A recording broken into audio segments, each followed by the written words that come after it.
You spent countless hours in the garage with your dad. Now investing in that old car and working on it with your son reminds you of him. And his legacy lives on. Fund your passion with a low-interest home equity line of credit from Bank of Blue Valley. Oh my goodness. No, it's upside down. Hi, Sky. How are you? Good. How are you doing? I'm hanging in there. It's been a week. You know that. You know that. How you been? Doing good. I decided to wear orange today because I had a virtual meeting in the morning and I wanted to pop. And then I forgot I had an in-person meeting and it doesn't look good. So I was kind of like, whoa, that wasn't a good idea. But lots of action going on. What about yourself? I know you've had an up and down week. Yeah. Well, first of all, I think orange looks good on you. Why did you not think it looked good on you? I think it looks good. Well, it's kind of a little obnoxious, but I don't know. I appreciate it. Thank you. I think that falls in line with your brand. I'm totally kidding. I agree. Okay. First of all, I want to say hi to everybody. Get on here and tell us if you're watching from Facebook or LinkedIn. Tell us who you are. And are we happy that the snow is over? I'm very happy that snow is over. If you go outside, it's melted. It's gorgeous outside. But this morning, I drove my stepson to school, and there were snowflakes this big on our way. So it was crazy. So back to your question. It has been an up or down week. Kansas City has lost two really good community leaders, in my opinion. So unfortunately, we lost both Kim Yates and J. Edgar Bennett, who I call both of them friends.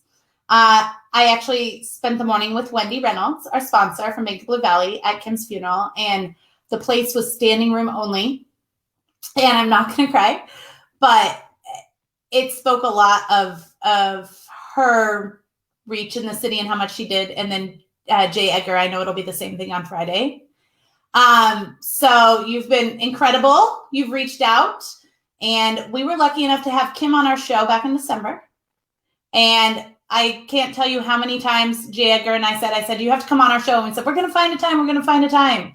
So going forward, I just want to encourage everyone. If you say it, just do it. Make it happen right then. I want to play this short little video, and then I want to get to our panel, but I wanted to just honor them a little bit. This is a homemade video. So it's not going to be the best, but it's been a week. So. Hi, I'm Kim Yates. My name is J. Edgar Bennett. I'm the Vice President of Marketing for Russell Stover. Director and founder of Street Medicine KC. Yeah, this year has been full of ups and downs and things that are good and things that are not so good.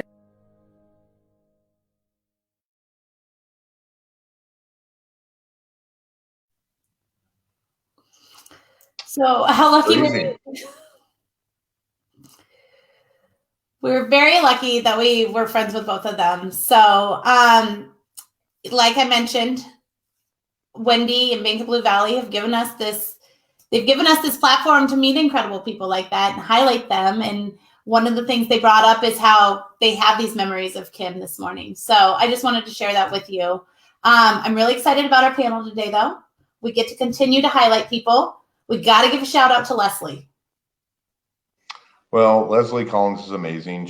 For those that don't know her, she's one of the best writers at the Business Journal. We're very lucky. The Business Journal is a huge fan of this show, and a lot of the audience members watching right now that we're about to highlight those comments are also friends of the show. And it's kind of crazy that we're going to transition. There's no real easy way to transition into the introduction, but I think the point of what Aaron, you so amazingly are making in the clips you showed is that, we all are here doing this right now, and that may not be possible. And so I think to your point of when you tell someone you appreciate them, and I'm looking at a lot of the audience members that are making comments right now, you want to tell them that you appreciate them because you just never know.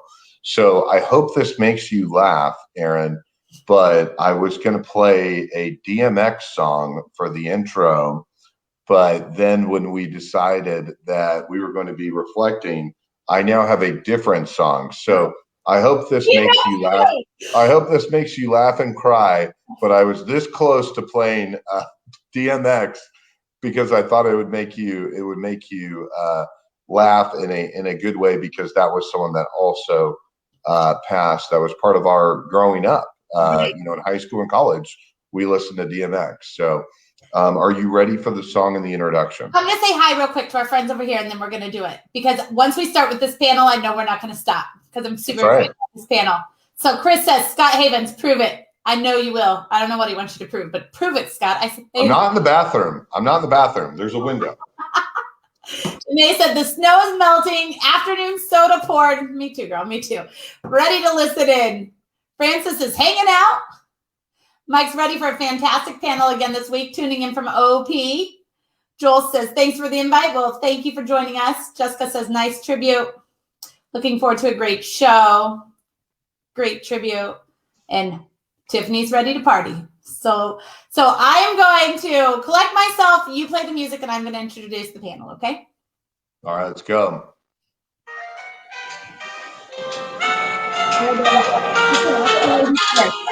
Miss Lexi.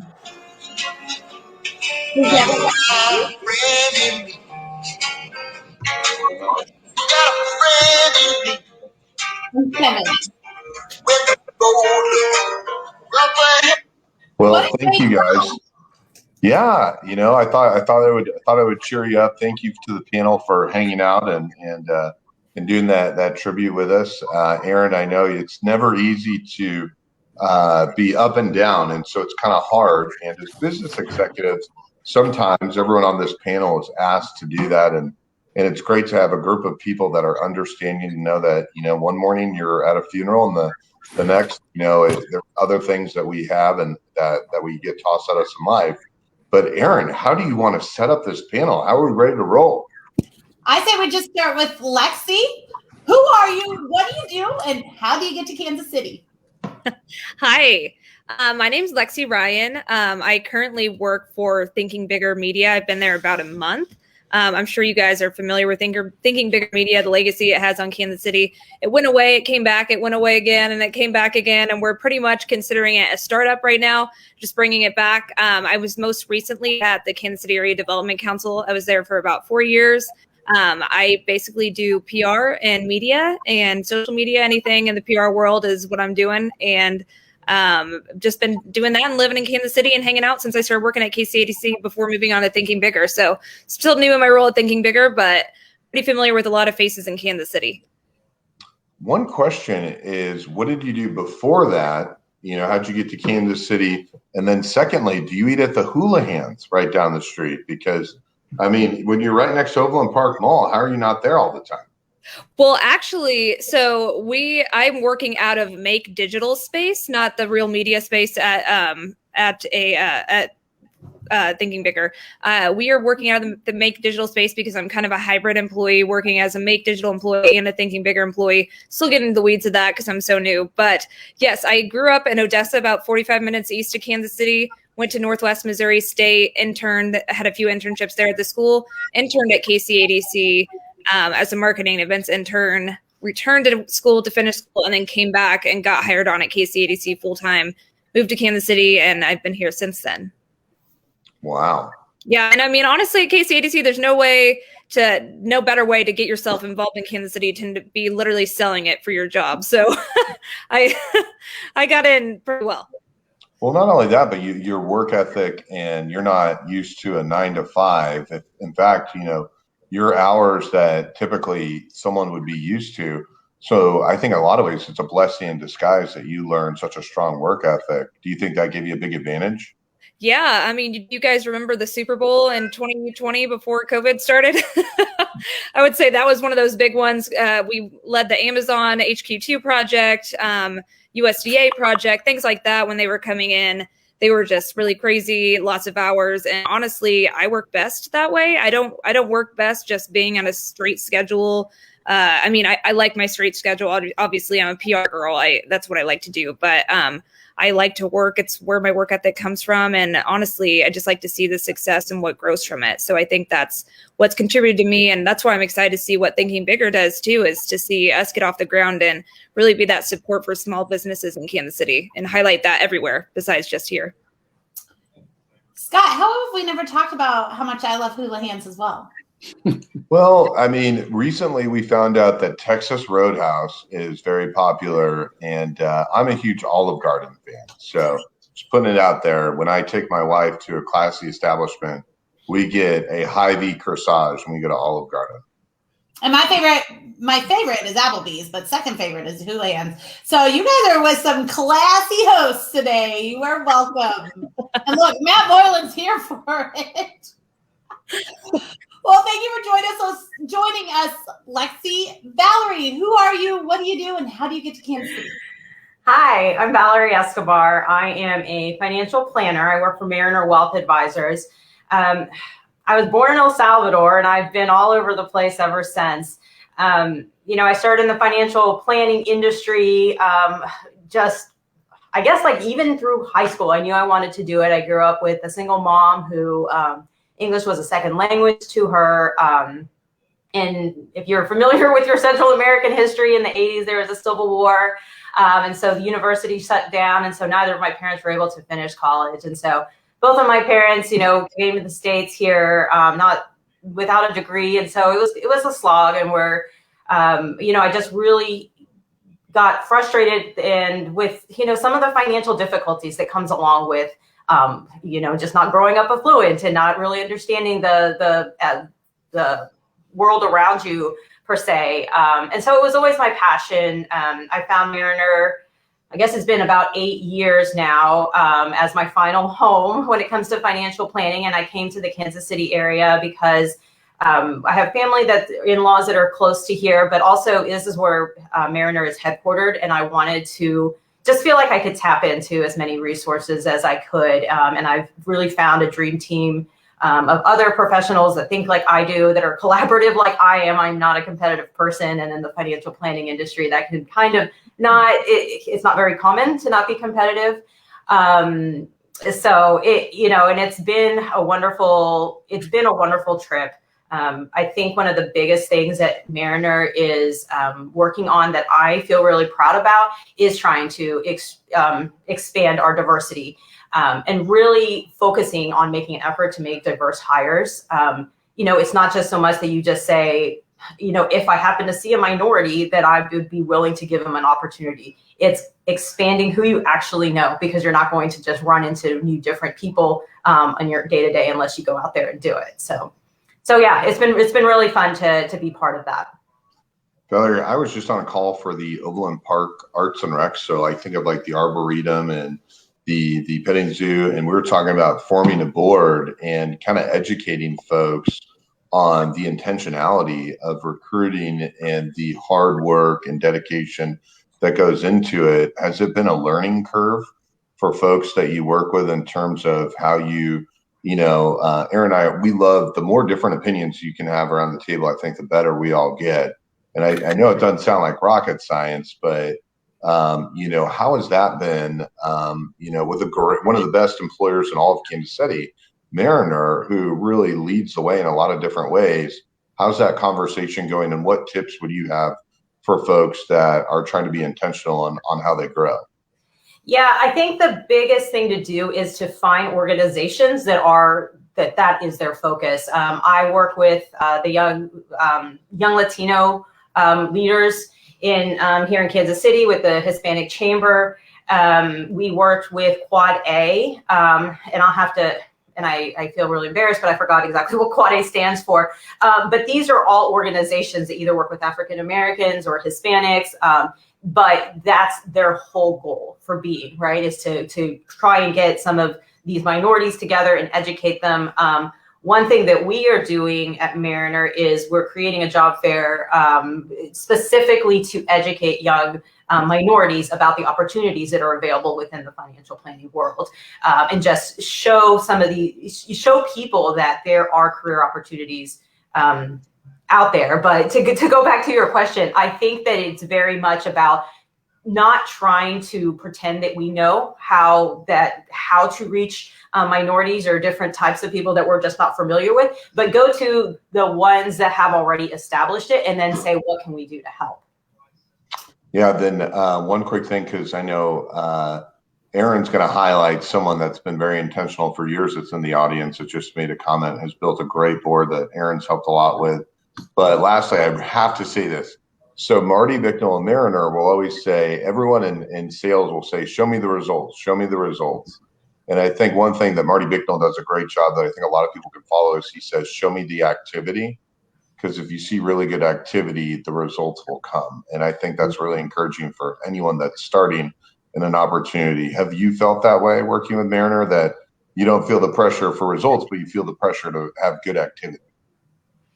Yeah, I would say so. And I mean, that's just, in all aspects when it comes to financial planning and developing a client base, and even within trying to recruit other minorities, that, yeah, it's all about what are you doing now? And I think because of the culture and the types of people that we hire, we're just inherently, kind of busybodies in figuring out, what can we do? How can we reach more people? How can we improve our processes? And so, yeah, there's always going to be activity. And if you're just standing still, then you're going backwards.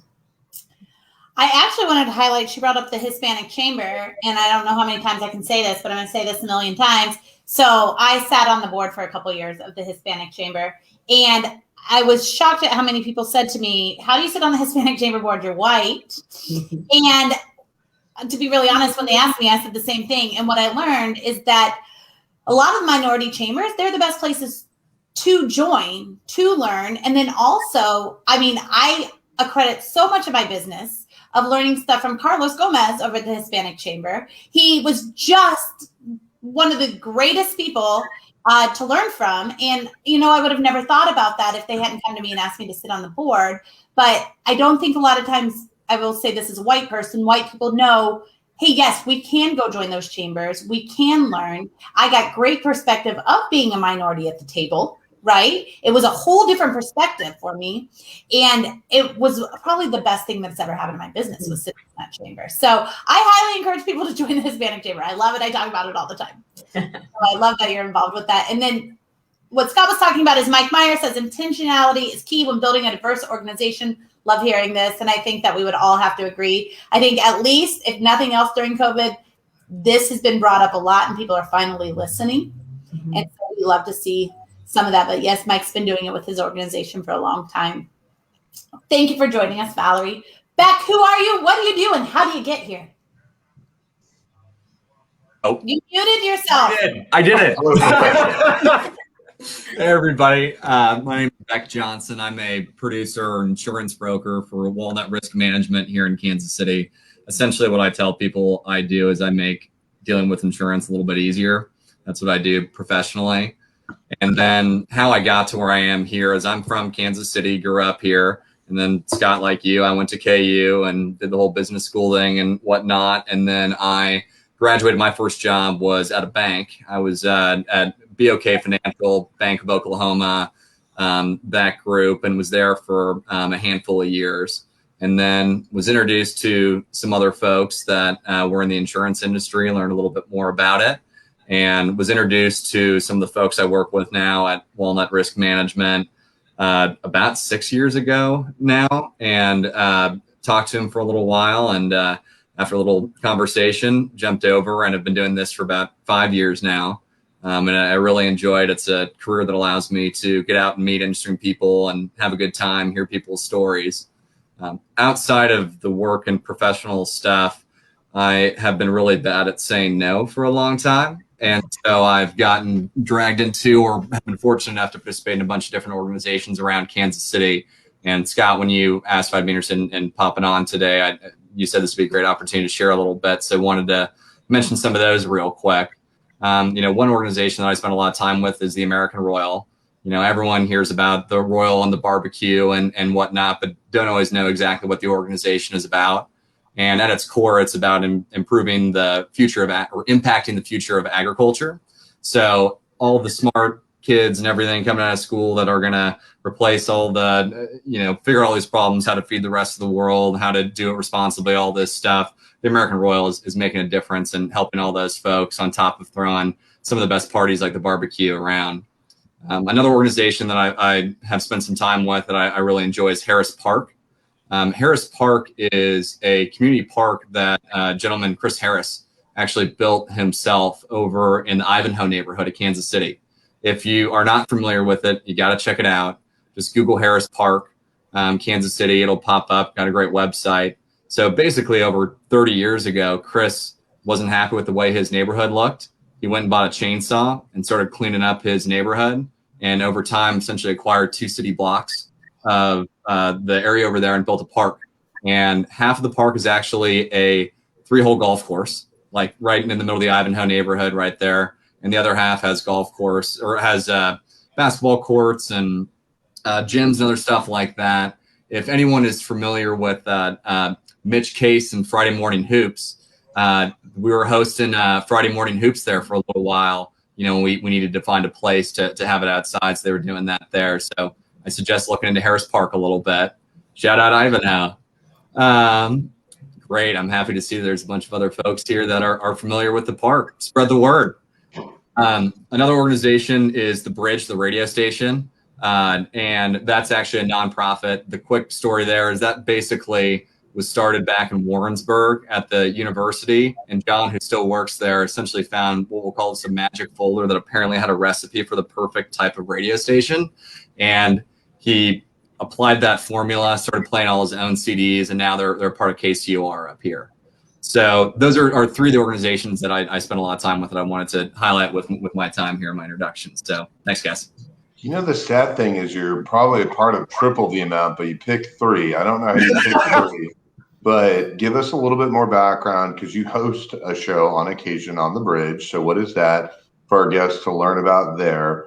And then also I joke around that Beck is an expert. And so when people ask me difficult questions about what I do for a living, I'm like, I think Beck would know the answer to that. So you do a lot in the trucking and real estate world as well. But I would like to know what you do on The Bridge. And then secondly, what are some new skills that you've really enjoyed learning about from an expertise standpoint in your core business?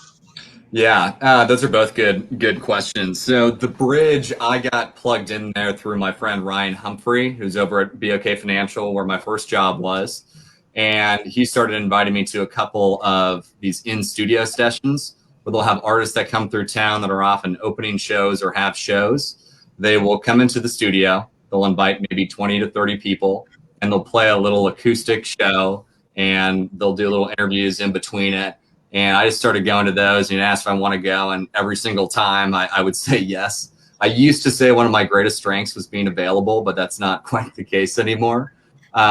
And spending time around there. And then they were looking for people to help out with their fundraising drives, AKA just personalities and bodies and people just to be on the radio. And somehow I made that list, and I guess I'm doing all right because they keep asking me back. And it's a lot of fun. I love music. I've turned into a total audiophile. That's my turntable and stuff behind me. I've got tons of records, and just music is something that's really important to me, and I really enjoy. And it'll segue nice into our wins later in the year, where I'll explain the music stuff. And to jump to your other question real quick, something that I've enjoyed learning. What I enjoy most about my job is, Scott, you and I are in a similar position where we're essentially on the sales side of things. And I enjoy much more like the psychology and figuring out how to make a deal where everyone feels good about it. And that's something that I, take pride in. I hate the term that I'm the quarterback of how everything works, but that's probably one of the easier analogies that I can think of.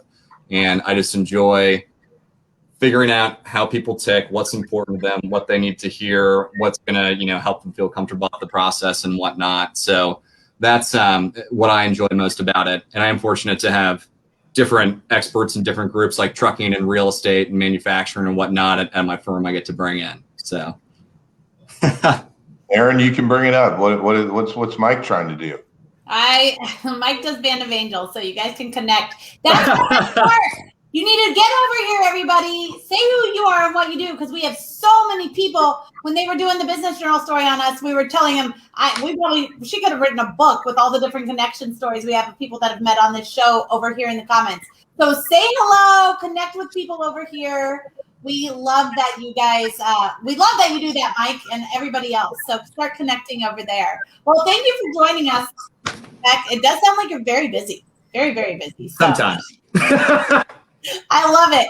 All right, Kevin, who are you? What do you do? How do you get to Kansas City? And I've got one more. And what celebrity do people tell you you remind them of? Oh, my. I didn't expect that one. I'm going to have to think about it. No, my name's Kevin McGinnis. I'm the CEO of the Keystone Community Corporation. We're a 501c3 that was created in 2018 with the mission of bringing together our regional universities, philanthropic leaders, corporations, and entrepreneurs with the goal of creating an innovation district, developing an innovation community in downtown Kansas City. And so have been at that since 2018. Prior to that was Sprint for a couple decades, was vice president of product there during that time, was responsible for the creation of the Sprint Accelerator in the Crossroads. And then we spun a technology corporation or a technology out of the product organization in 2014, Pensight Media, and was CEO of Pensight Media from 2014 to 2017 when we sold that. So how did I get to Kansas City? Scott, it's amazing. I don't hear Houlihan's references very often, quite honestly. But my first job in Kansas City, no lie, was the Houlihan's at 95th and Quivira, right across from Oak Park Mall. That's the one we were referencing. Very first gig in Kansas City was bartending at that Houlihan's. So when it was a club on Thursday nights. Right after it was a club on Thursday night, my big thing was the brunch on Sundays, which was a huge hit, and was one of the easiest bartending jobs you can ever have, by the way. I'm publicly a chicken tender connoisseur and good chicken tendies. Yeah. It was a great and place the to Long work. Islands. Yeah, the Long Island iced teas. Yeah, so plenty of those served for sure. I'm a KU grad. So migrated east after I graduated from the University of Kansas. Actually started in the telemarketing center in Lenexa for Sprint. So my first gig at the company was outbound telemarketing back when we could actually call people and ask them if they wanted long distance during dinner time. So yeah, that's my origin story here in Kansas City. Been here since the early 90s. You don't get Rob Riggle ever? I don't get Rob. I get, I'm trying, what's the guy's name from Ferris Bueller's Day Off? Who's the Matthew Broderick? I get Matthew Broderick. I used to get Matthew Broderick back in the day. So when you were being so patient for your turn, I got Rob Riggle vibes. I'll take that. So there's a guy that interned on Conan O'Brien's show that's now a famous movie star, and it's Mike Bergala. I got to think where he's from, but that's who I was thinking you were going for. Most often get the head coach of the Baltimore Ravens. I don't know if I've ever met anyone that gets more references to celebrities than you, because that's like 5. Well, when you're not famous, you have to compare yourself to famous people. So yeah, I'll take what I can get. Wait, so my mind was just blown. You helped start the Sprint Accelerator program? Yes. Wow. So, okay, we do have some Gen Z, some younger folks that watch and tune into the show. Can you explain what the Sprint Accelerator program is? And for those of you who don't know, it's a huge deal. It was one of Kansas City's first entrepreneurial cohorts, and to get in was practically impossible. So how did you do it? How did it start? Explain to everyone what it is. Sure. So this is, 2011 timeframe. They just announced Google Fiber was coming to Kansas City. Part of my role as vice president of product at Sprint was to work with a lot of Silicon Valley VCs and source innovation for the company. And so we were trying to figure out, as Apple and Google developed their handsets and we became less relevant to people who built applications to put on mobile devices, we were trying to figure out how we stayed relevant in that community. And we thought instead of going after mobile developers, that we should go after entrepreneurs. And so the idea was, how do you plant a flag in Kansas City, attract startups to Kansas City? And so we decided that a corporate accelerator was the best way to do it. We spent about a year recruiting tech stars to Kansas City. So they came in and they were our powered by partner. And the way an accelerator works, if you're not familiar, you apply to be in a program. You're part of a 10 company cohort. Traditionally, it's a 90-day program, very intense, mentor driven. You prepare yourself for a pitch at a demo day at the end of the 90 days. So we were very fortunate to get Techstars. This was earlier in the Techstars story. So they were just on a huge growth curve at the time. We were one of their first corporate accelerators, and brought them in. Instead of doing it on the Sprint campus, our COO used to say at the time that this is where startups come to die. So you should hunt where the ducks are. So we decided the best place to do it would be in the Crossroads. So we scouted out locations down there and ended up over there on 19th Terrace, and opened the doors on January 1st, 2014, and ran our first cohort in 2014. And the program's still alive. It's now under the T-Mobile banner. It's been running virtually for a couple of years. But it was a first corporate accelerator here in Kansas City. Yeah, when you think of Pipeline, which Aaron has done, or Techstars, or Hellsberg Entrepreneurial Mentorship Program, or Vistage, YPO, I feel like the Sprint Accelerator was just groundbreaking, and that's an honor that you're on the show. And then Pinsight Media is also a really well-known brand. So how did you get allured to then do that and then move on from that? I know it's probably a long answer, but we're trying to get it down to a couple minutes. Yeah, let me give you the short version. So, big companies struggle to get technology and innovations out. If it's not core to the business, it's really hard to commercialize, and had been studying that for several years. We had a technology that was inside the company that we felt had legs. It was really, how do you use data to create new lines of business, not core to telecom. And so the decision was made, let's spin this out. Let's create a new organization around it. We actually acquired a company in downtown Kansas City, Handmark. Acquired Handmark in 2014. Moved a bunch of people out of the product organization downtown into 909 Walnut, created a wholly owned subsidiary of the company. And from there, created one of the largest, big data firms in the Midwest. And then we sold the company in 2017 to another SoftBank entity. And so that gave me an opportunity to walk away from a long and successful Sprint career in 2018 and start the Keystone project that I'm working on now.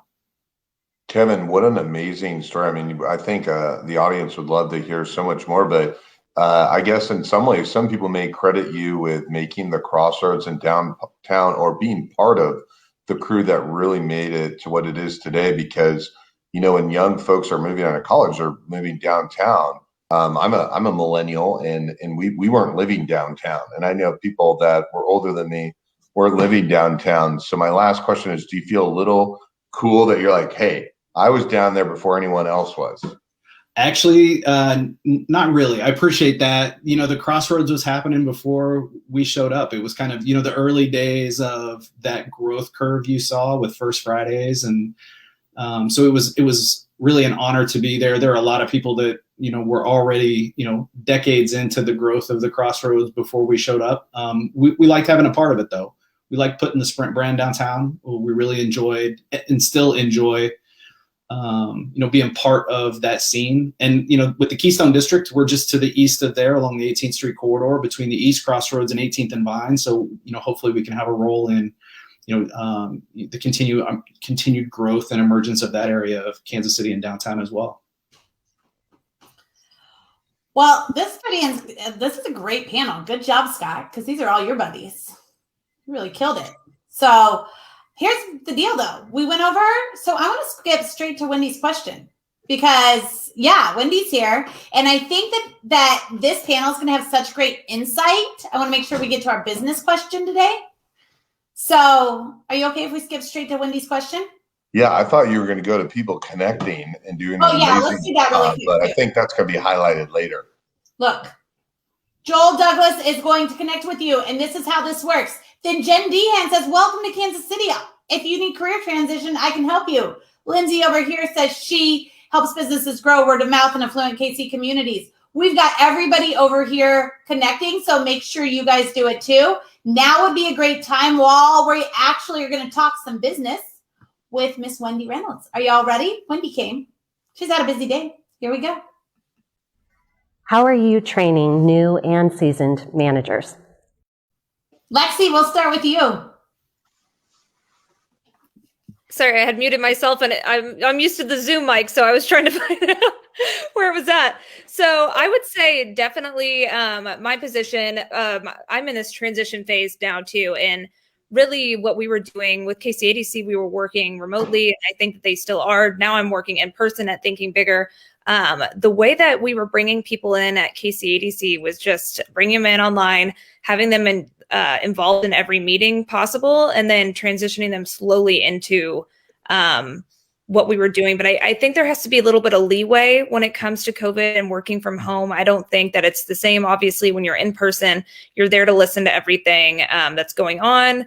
I think that that's just kind of part of what it is I don't think that it's saying that there's room to fail, giving people room to make mistakes, but it's room for people to have more time to understand and get training on that virtually, and hopefully in person. That is part of something that'll be what they're going to be learning in, and honestly getting with the team, even if it's virtually right now. Everybody's so tired of being virtual, but I feel like getting involved and meshed in with the team is like the biggest aspect of that. For sure. Valerie. Thanks, Lexi. Valerie. Yeah, I think we've had a big emphasis on, I guess, a little bit of trying to shift away strictly from production focus and more of an emphasis on people. What strengths do they have? What can they bring to the table? And how do we really pull that out of them? I think as we're trying to also increase the, feeling of belongingness within, is having managers that are much more people oriented than numbers and, process oriented, that they are sensitive and aware of what's going on and what their team members might need. And so I think that I guess the training is really a little bit more shifting about how to be a better listener and understander of the people around you that are under you. I love that answer. Beck.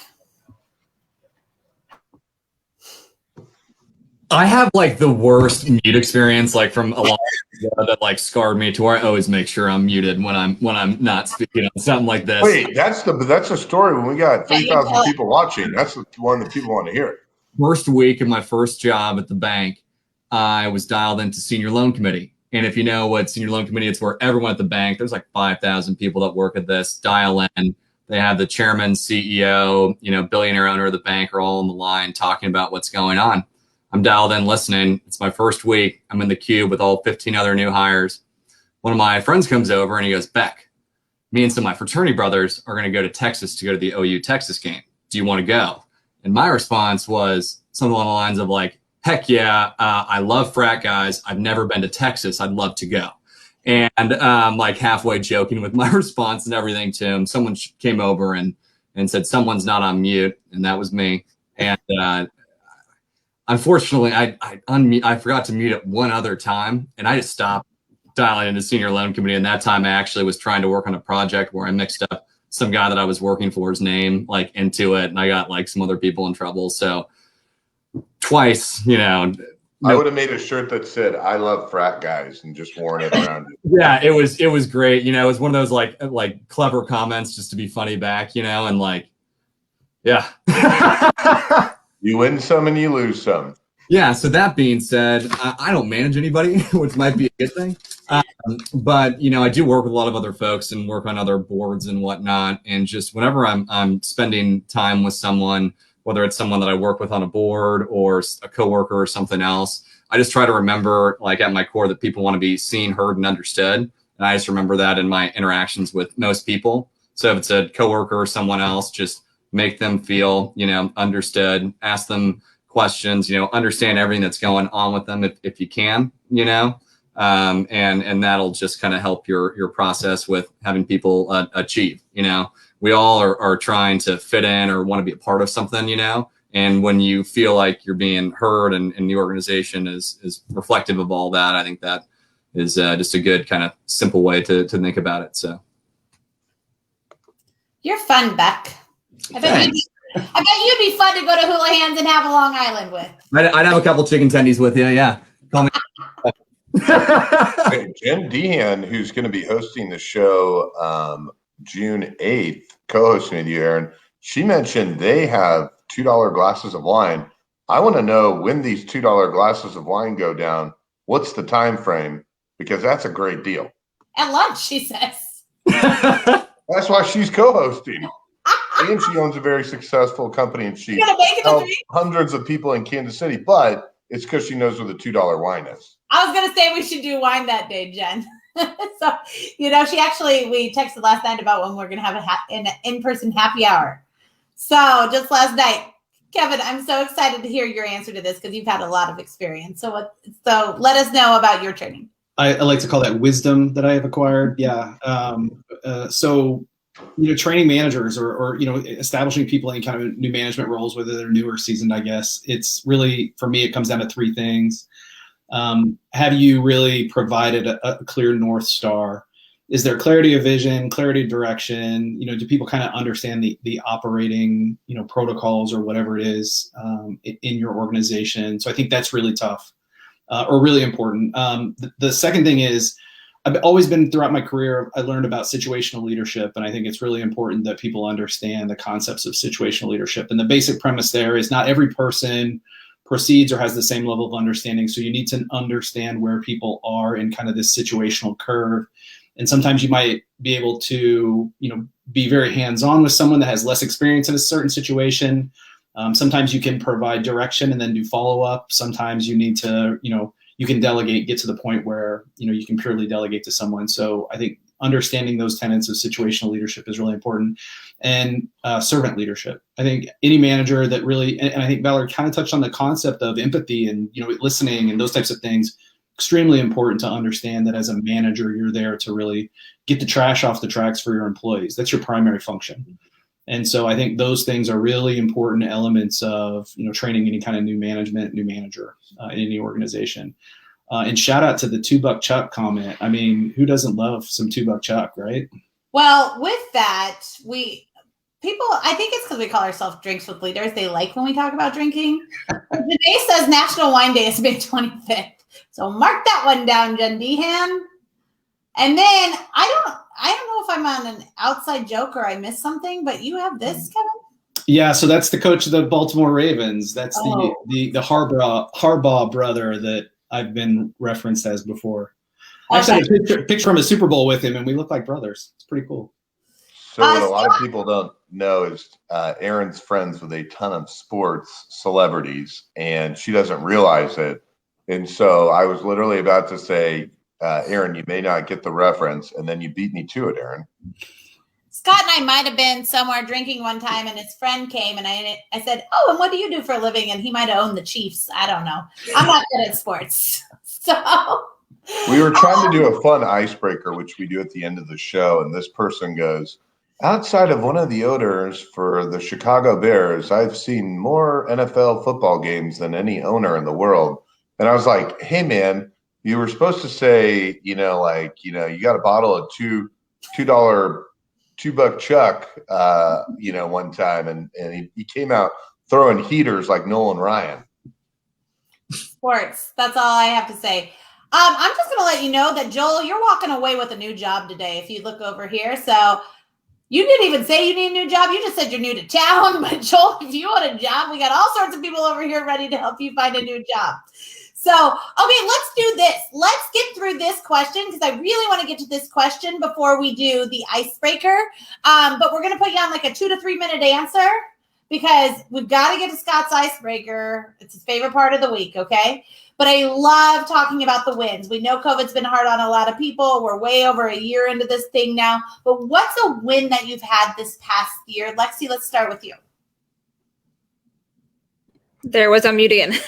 I definitely think, reminding everybody that I'm super new at thinking bigger. I mean, I was at KCADC for a long time, and that's how I know so many people. But I would say the biggest win just with thinking bigger right now is the fact that it's restarting and getting off the ground. And I think that's kind of huge based on how big it used to be. And then it just went away. And we've already got I think 12 partners. Basically, that's how it's working. Every month, we have people submitting digital articles. Then we have print magazines that are going out quarterly, going to be sending them out nationally eventually. And I think our goal is to get to 30 partners and just keep helping out the Kansas City small business community and entrepreneurs. So definitely, I think that's a big win, is just creating all those partnerships and getting that back out to the world for people to see a Kansas City legacy. Are you bringing back the awards?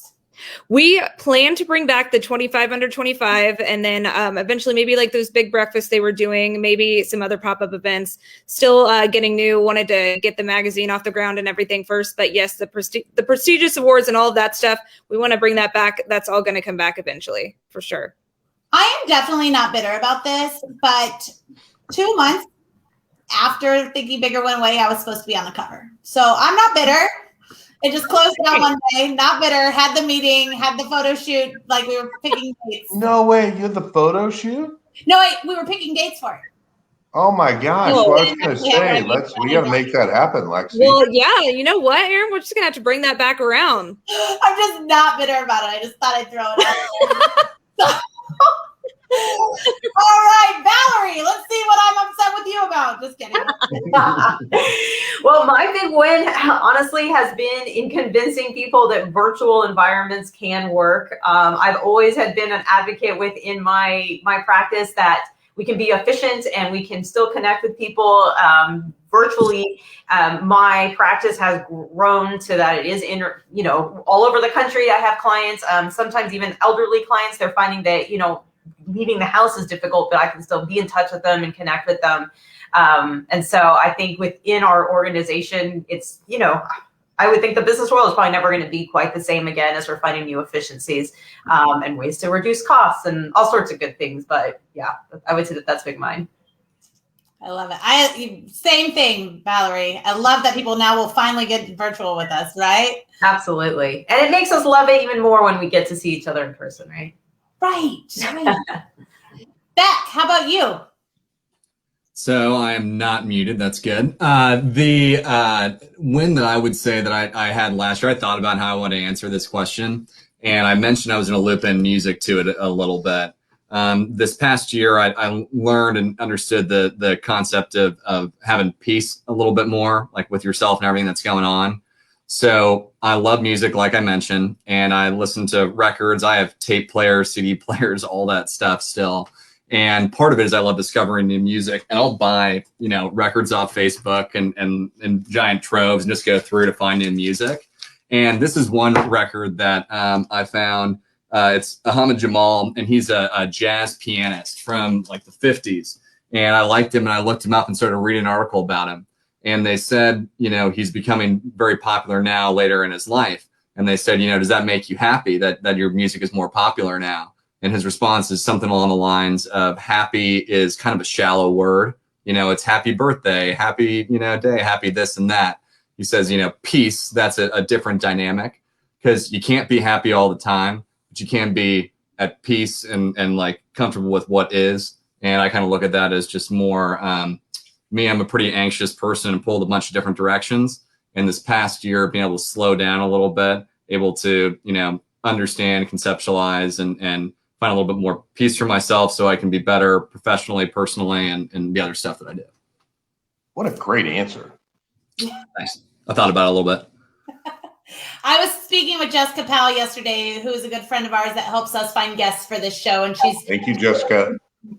Thank you, Jessica. We love you, Jessica. And her and I were talking about, we were both just kind of in a grateful mood yesterday.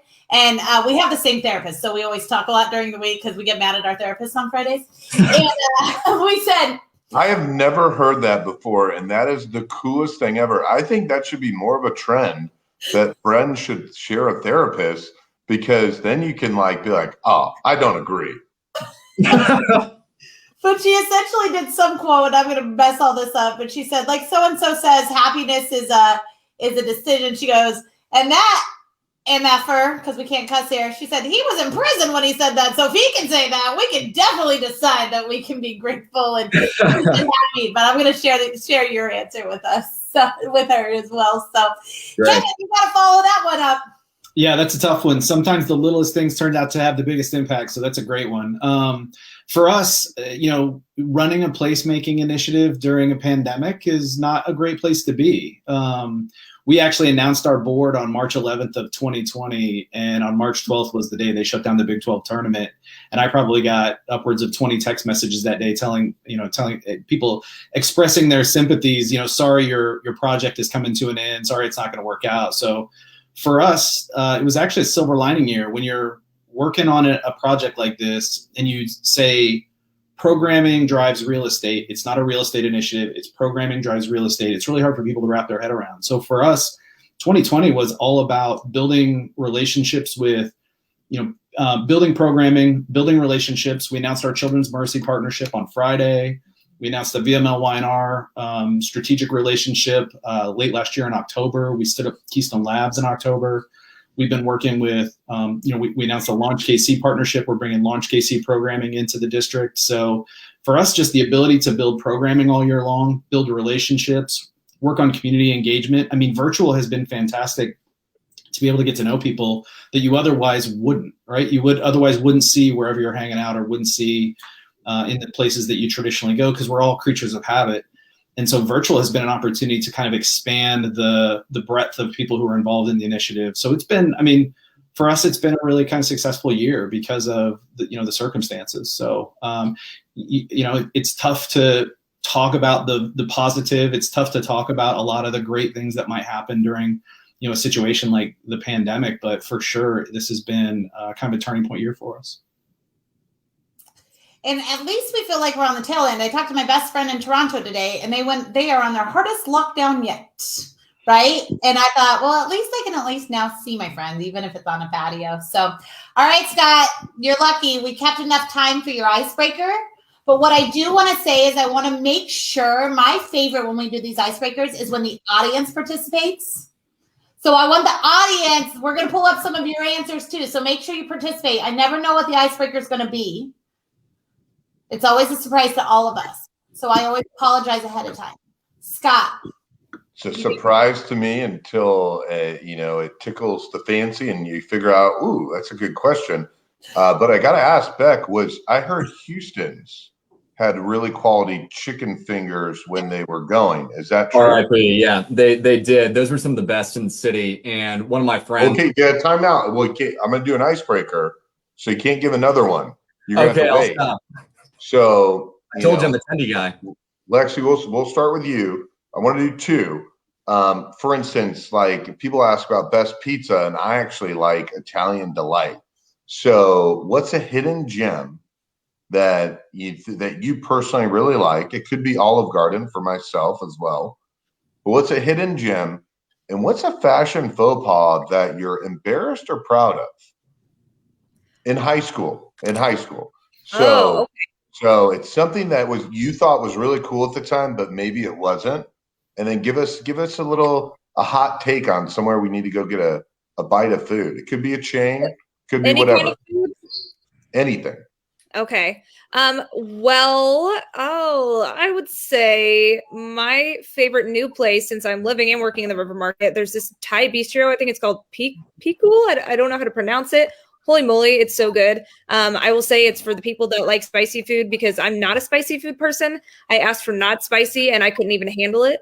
But it's really good. Go light if you go. I would say the trend that I hung on too long to was chokers. I wore one in my driver's license picture, and I still have it, and it's really embarrassing. Yes. That is a great icebreaker. Valerie, you got to go next. Go next. We got time.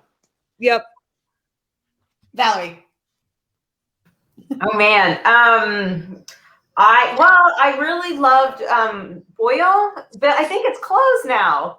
I think it's POI-O. And I've only been in Kansas City for a year. So, but I love that place. And I like that place in Waldo that serves Thai food. And I can't remember what that's called. Waldo Thai, maybe.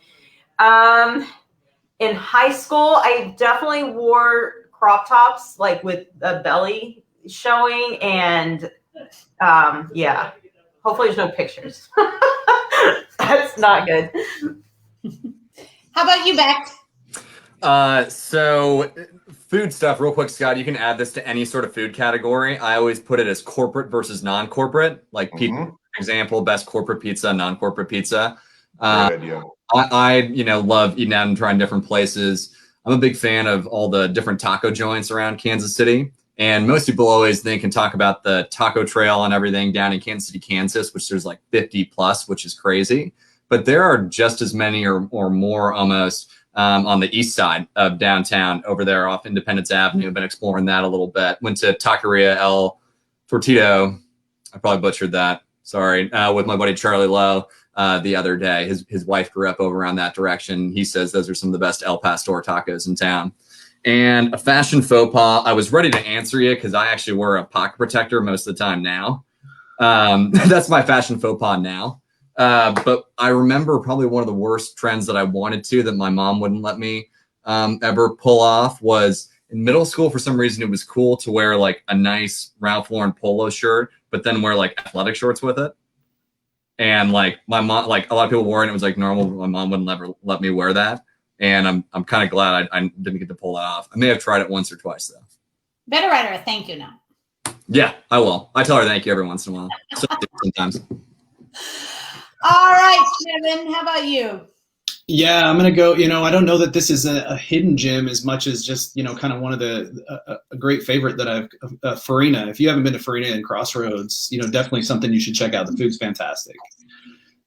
Great place to go. Other than that, Anton's, I always tell people that come to Kansas City, if you haven't had an Anton steak, you haven't lived yet. I mean, that's some of the top steaks I've had anywhere in the country, actually. I've been at Anton's. I'm going to date myself here. Pop collars and high tops with no laces. Like that was a big fashion faux pas in high school that I was guilty of. So, it was a while ago though. It's hard to remember that far back. I was maybe over here scrolling through pictures to see what I looked like in high school. How about you? Jim Harbaugh. John Harbaugh. John Harbaugh. How about you, And Scott? Good. I beat you to it. I said, how about you? You want me to go? Because I was going to close out with saying that you did a wonderful job on a roller coaster day to do a wonderful job hosting this show. I know everyone here is really appreciative. It's always hard to do that. And, we've gotten to know each other long enough that I can tell it was something that, when you see someone that you're really close to, it's got to be really hard.